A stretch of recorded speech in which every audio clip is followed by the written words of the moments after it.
I choose not to be a common man. It's my right to be uncommon if I can. Because I seek opportunity, not security. I do not wish to be a kept citizen, humble and dull by having the state look after me. I want to take the calculated risk, to dream and to build, to fail and to succeed. I refuse to live from hand to mouth. I prefer the challenges of life to the guaranteed existence. The thrill of fulfillment to the stale calm of utopia. I will never cower before any master nor bend to any threat. It's my heritage to stand erect, proud and unafraid, and to face the world boldly and say, this I have done. That, fellow Toastmasters and honored guests, is how I motivate myself on a daily basis with what I like to call an affirmation / incantation. Most of our self-talk is negative. We know that words are powerful. Words are what? Powerful. Yes, they are. That is a poem that I wish I wrote it, but I just heard it from another speaker. One strategy to grow and to keep motivated to know that things are possible is to learn from other people. What I'm sharing with you today is a little bit of my personal story, my personal strategy that I've come up with, and strategies that I borrowed from other people. Because I'm not a genius. I am a guy from the sugarcane fields of Guatemala. In my pocket here, I have a $100 bill. I just printed it. I'm just kidding. I have a $100 bill. It's real. And let me ask you a quick question. If I were to give you this $100 bill right now, if you would like to have it, say aye. Aye. Well, check this out. How many of you still want the dollar bill? Say aye. Yeah. Yeah, of course, right? Why not? Jeez, I just printed it, right? Check this out. How many of you still want the $100 bill? I don't mind it. After it's been under your shoe. Yeah. How many of you still want it? I still want it. The ones of you who don't say that you still want it, you're lying. Those of you who still want the $100 bill, why do you still want it? It's $100. Still has worth. It still has value. Still has value, still has worth. Now, how many of us have been mistreated, turned down, thrown to the ground, and people have stepped on us, have beaten us emotionally? My mom physically, actually. She was just, and we think that we have lost our what? Value. Our Value. But when we look at our scars, and we know that we're still here, alive, still standing. We fell on the ground, but some of us fell on our back so we could look up and get up. Some of us fell forward.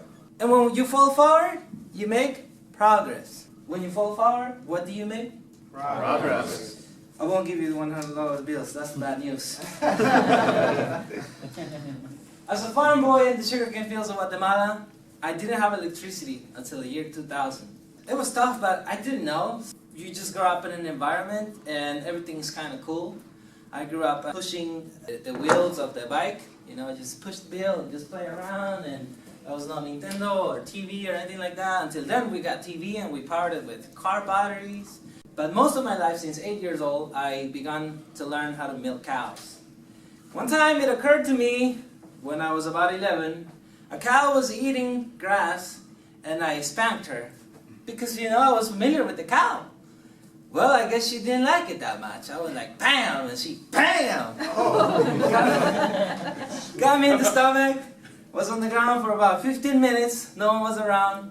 Quick life lesson, don't touch cows. Going back to my grandma. My grandma was a midwife. Never knew how to read, never knew how to write, never went to school. Because we lived in a village. I always admired my grandma. She raised me when my mom came to the US in '98. I was about 7 years old. Moving forward in time, my mom brought me to the United States and she says, "You want to come to the US? I said, yes, the American dream. I came to the US in 2007. In 2009, my grandma was very sick, very ill. So my mom decided to make a decision. She says, I'm going back She went back. She says, do you want to stay here? Do you want to come with me? I said, I almost died in the desert. I'm not coming back the same way. So I'm staying here.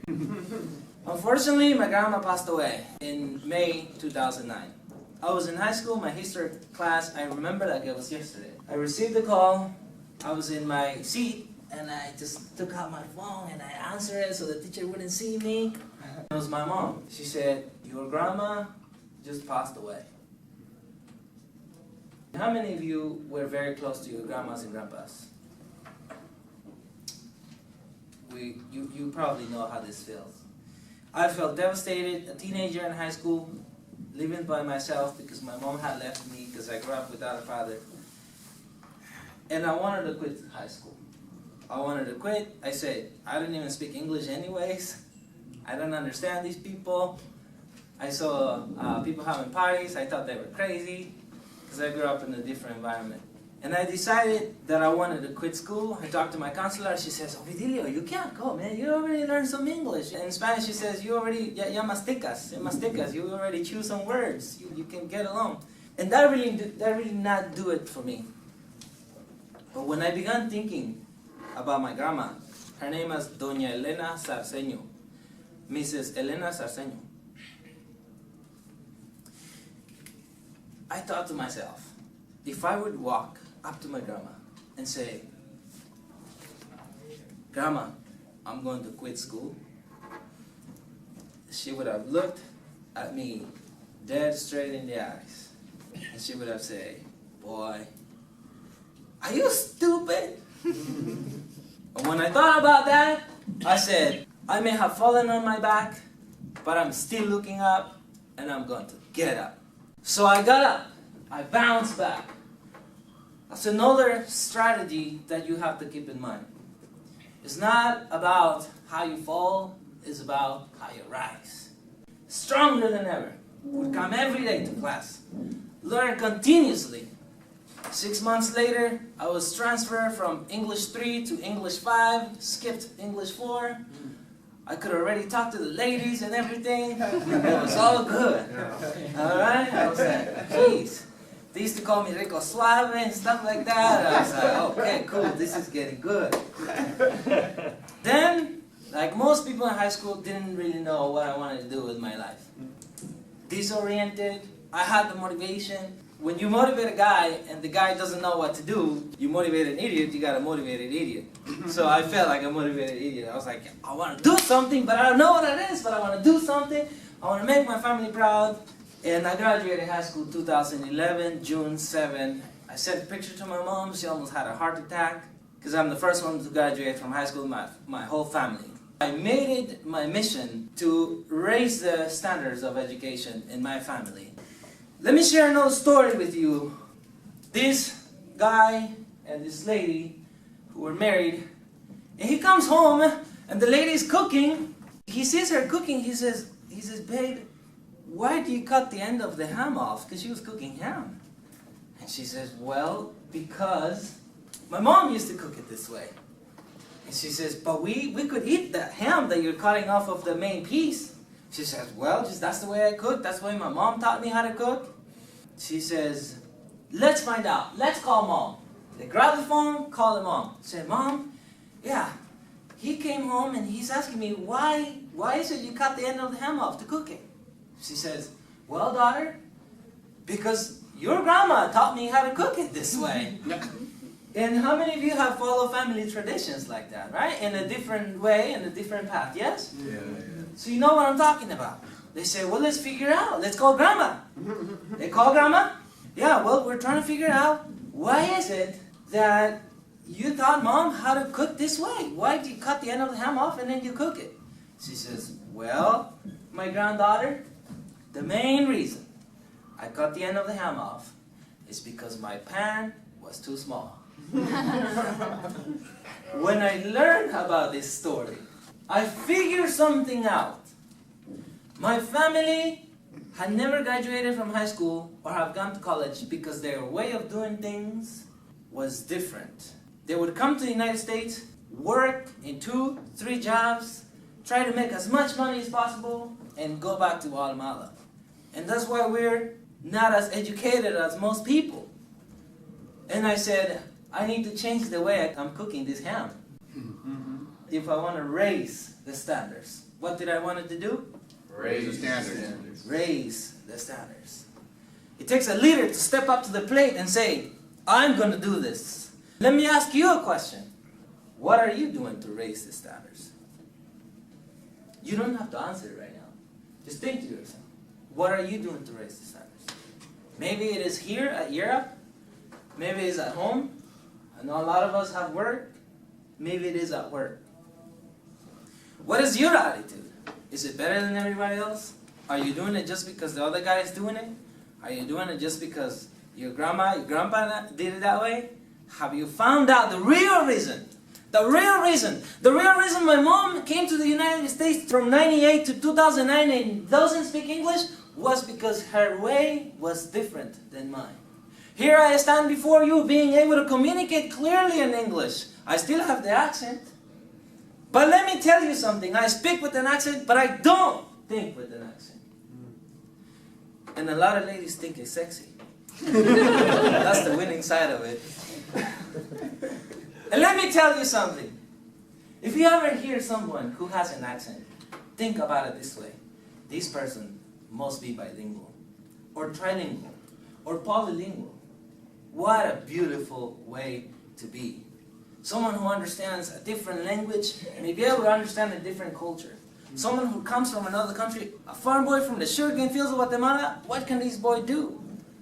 I am unafraid to get near animals, to be in camping trips, no problem. Adaptability. If a guy is able to learn an English language in 2 years, what else can he do in 2 years? I want to invite you to analyze some of your own personal strengths. And think to yourself that after maybe you have fallen on the ground, but on your back, and you can still look up and get up, think that it is possible. It is possible for a guy to come undocumented to the United States of America with an American dream. To figure out that one day I was coming from work at 3 a.m. and I needed to go to high school the next day at 7 a.m. The police pulled me over and he says, may I see your ID? I show him my Guatemalan ID and he says, where's your California ID? I said, I'm sorry, I don't have one. He says, where's your driver license? I said, I'm sorry, I don't have one. He says, I'm sorry, I'm going to have to take your car. But I knew in my mind that my American dream was possible. It's a different thing for all of us. It's a different thing. I wanted to speak English, and I saw a lot of other people talking in English. I said, it's possible, it's possible. Some of my friends, some of my family members, and maybe this has happened to you, kind of made fun of me for trying too hard. How many of you have been in that place? Say aye. Some of them discouraged me. Some of them said, man, it's going to take too long. High school, 3 years? 3 years? But I learned that time is going to pass anyways. Time is going to pass anyways. If I didn't go to high school, I would still be 25 years old. Right now, probably working in the warehouse where I used to work. Again, in my first job was a warehouse. I worked box after box after box every night. I got all built up, so many boxes. My nickname was Six Pack. I still have it. And I want to tell you that I invite you. Not only this is an invitation, but this is also a challenge. For you to, whenever think about your dream, your goal that you have for your family, to raise the standard, either at home, at work, or here at Europe, to think that it's possible. When you have your friends try to discourage you, distract you sometimes they do it because they have the best intentions in the world. My mom had the best intention in the world. She didn't want to send me to high school. She brought me here to work, build a house, and go back. I stand before you now no longer as an undocumented person. I've gotten my documents. I've traveled back to my country. I've been able to publish 3 books. And I gave out books. And let me ask you a question. How many of you would like one of these books? Say aye. Aye. This book is available right now for free right here. Who wants it? All right, great. Who still wants it? Great. Who wants the book? Aye. It's still here, still available, still free. Who wants it? The book is right here. The book is available. Give him a round. Fellow Toastmasters, honored guests. I wanted to speak English, but it wasn't going to happen unless I got up and went to school and got into class and did my work, networked with people who actually spoke English. It wasn't going to happen that I was going to become bilingual if I committed and took the action. It's not only about the intention, you see? It's about the action. Everybody says, I want this. I want it. How many are willing to get up and do what it takes? Because if you do what it takes, it's possible. I did what it took. It was possible. I'm going to close with this. It's another poem I learned and I remind to myself about the things I want. It reminds myself that if you apply the strategies that I have shared with you today, you will achieve more than what you probably think you will if you take the extra action. You go the extra mile, doing more than what you get paid for. The key to get a raise at work is doing more than what you get paid for. Because if you do more than what you get paid for, you deserve to get paid more for what you do. And the poem goes something like this. If you want a thing bad enough to go out and fight for it, to work day and night for it, to give up your time, your peace, and your sleep for it, if all that you dream and scheme is about it, and life seems useless and worthless without it, and if you gladly sweat for it and fret for it and plan for it and lose all your terror of the opposition for it, if you simply go after the thing that you want with all of your capacity, strength, and tenacity, faith, hope, and confidence, and stern for tenacity, if neither cold, poverty, banish, or gold, sickness or pain of body and brain can keep you away from the thing that you want, if all you besiege and beset with the help of God, you will get it. Thank you.